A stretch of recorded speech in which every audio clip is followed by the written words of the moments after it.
Hey everyone, let's jump right into today's explainer, where we're going to do a rigorous step-by-step sell-side equity analyst valuation of Mercury Systems, ticker symbol MRCY. This company is sending out some incredibly mixed signals right now, so we're going to apply strict quantitative discipline to figure out exactly what this business is actually worth. Here is our roadmap for the explainer. We'll start with the Mercury Systems mystery, move through absolute valuation models, touch on some of the parts, look at relative valuation multiples, dive into asset-based valuation approaches, and finally deliver our intrinsic value verdict. Let's get to it. Section 1, the Mercury Systems mystery. We've got a massive discrepancy in the numbers. We are approaching the raw financial data of Mercury Systems like a giant puzzle today, because right out of the gate, the data is flashing red. Looking at the trailing cash flows, our discounted cash flow fair value spits out a price of exactly $10.99 a share. I want you to stick that number in your back pocket. $11. That is the baseline intrinsic value generated by a straightforward cash-based model. But here is where things get really wild. The stock's last closing price, $82.96. Talk about a valuation gap. We've got to prove or disprove this today. I mean, how on earth does a company with an intrinsic baseline value of roughly $11 command an $83 price tag in the open market? Is the market just acting completely irrationally, or are our baseline models missing some massive invisible variable? To set our analyst baseline, let's look at the raw materials we're working with from the source data. We've got a nearly $5 billion market cap company pulling in just shy of $1 billion in trailing 12-month revenue. But here's the catch. They are bleeding over $30 million in net income, yet somehow they're still generating roughly $99 million in positive free cash flow. This massive divergence between a negative accounting profit and a positive cash generation, probably from non-cash charges like depreciation or stock-based compensation, is exactly why a single metric isn't enough. We have to build out multiple valuation models to find the real truth here. Moving on to Section 2, Absolute Valuation Models, where we hunt for intrinsic value through pure cash flows. Now, as analysts, the DCF, or discounted cash flow model, is our bread and butter. Why? Because you can't fake cash. It relies on actual capital generation rather than easily manipulated accounting profits, stripping away the noise to show us exactly what this business can return to its stakeholders over an explicit forecast period. So, to build our DCF, we anchor it with that $99.38 million in trailing free cash flow. But we immediately hit a roadblock.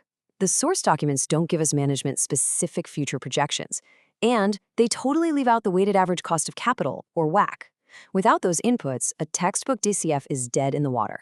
But we don't just stop there. When the filing lacks granular data, we have to make an explicit, defensible assumption to keep our model moving. So for a mid-cap defense tech firm like this, I'm assuming a standard 8 to 10% discount rate to account for market risk and a conservative 2 to 3% terminal growth rate, which essentially pegs them to long-term macroeconomic GDP growth.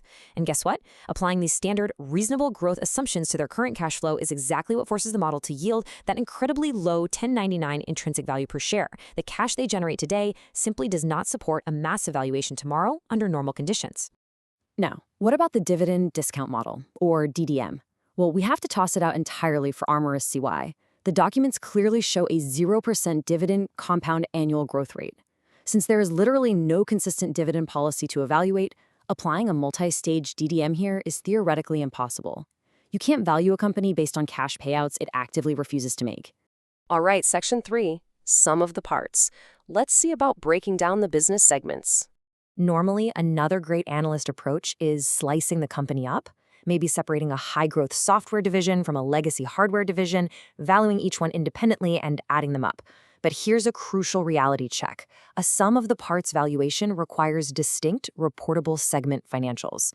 Since our documents only provide consolidated top-level summary data for MRCY, we can't strictly calculate an SOTP. You have to know when a model isn't viable, so we'll note this limitation and lean heavier on our relative and asset-based models instead. That brings us to Section 4, Relative Valuation Multiples. How does MRCY actually compare to the market? Before we dive into the numbers, we need another explicit assumption. The text doesn't provide a specific list of peer companies to compare against, so my default assumption here is to select an external peer group of publicly traded aerospace and defense tech firms. We need this benchmark to see if Mercury deserves its current market premium or a discount. And wow, look at this absolute wall of pain when we run those multiples. We're staring at a terrifying trailing price-to-earnings ratio of negative 162, a forward PE of almost 55, and their enterprise value to EBITDA ratio is sitting at an eye-watering 68.14. Just for context, a healthy EV to EBITDA is usually around 10 to 15 depending on the sector. At 68, the market isn't just paying a premium, it is priced for absolute perfection in an environment where perfection is almost never achieved.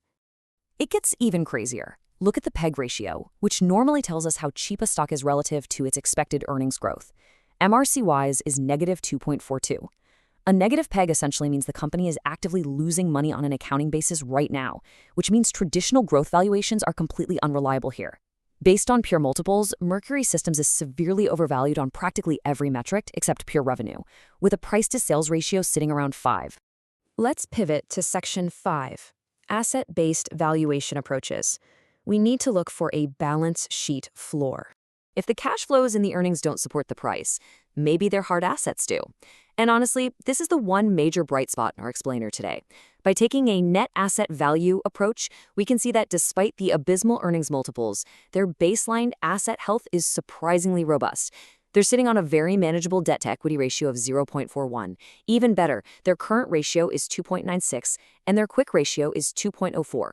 Bottom line, they have almost 3 times the liquid assets required to cover short-term liabilities.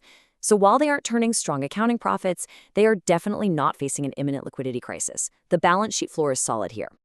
Finally, Section 6, our final intrinsic value verdict. Time to solve this 8296 mystery. So, pulling it all together, how does our initial $11 fair value hold up against that $83 trading price? Well, the source data calculates a margin of safety of negative 654.69%. As an analyst, when you see a negative margin of safety that massive, it's a giant flashing siren. It tells us that based purely on fundamentals and trailing cash flows, the stock is astronomically overvalued. We want to be buying stocks at a discount to their intrinsic value, definitely not at a 650% premium. Just look at this gap visually. It is completely stark. The market recently pushed this thing up near $104. It's currently trading around $83, and our DCF fair value is stranded all the way down at $11.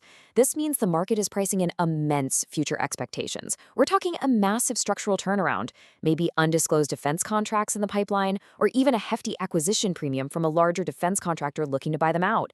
The takeaway, our fundamental cash flow and relative models absolutely cannot justify today's price tag.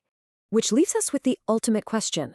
Is Mercury Systems just a dangerous fundamental value trap propped up by market hype?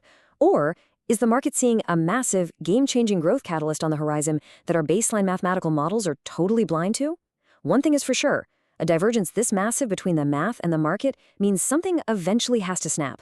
Make sure you keep a very close eye on their upcoming quarterly filings. Thanks for tuning into this explainer, and we'll see you in the next one.